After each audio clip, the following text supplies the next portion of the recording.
আজকাল কম বেশি সবারই বেশ গাছের নেশা তৈরি হয়েছে। আমিও ব্যতিক্রম নই। তাই গত রবিবার এই গাছেরটা নিয়ে চলে গিয়েছিলাম অতি জনপ্রিয় শিয়ালদার গাছের মার্কেটে। মেট্রো থেকে নেমে 5-7 মিনিট হেঁটেই পৌঁছে গেলাম এই মার্কেটে। সেখানে গিয়ে আমি তো বাঁশ বনে ডোমকানা। এত রকমের গাছ, সত্যি বলতে আমি নামও জানি না। তাই আমার সীমিত জ্ঞানের পছন্দ মতো কয়েকটি গাছের খোঁজ করতে থাকি। ওই যে দেখতে পাচ্ছেন, হাতে একটা পিস লিলি কিনেও ফেলেছি। এরপর এগিয়ে চলি অন্য গাছের খোঁজে। এক এক করে বেল, জুঁই, পদ্ম, স্নেক, জিজি বেশ অনেকগুলোই কিনে ফেলেছি।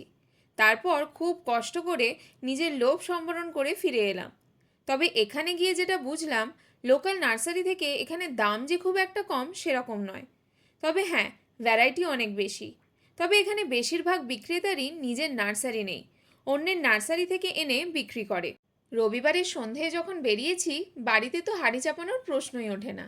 তাই ফেরার পথেই হাওড়া ময়দানের বারবিকিউ নেশনে ইনস্ট্যান্ট বুফে বুক করে ডিনার করে ফিরলাম বাড়ি।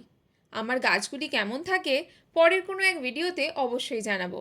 আজকের জন্য টাটা, আবার দেখা হবে।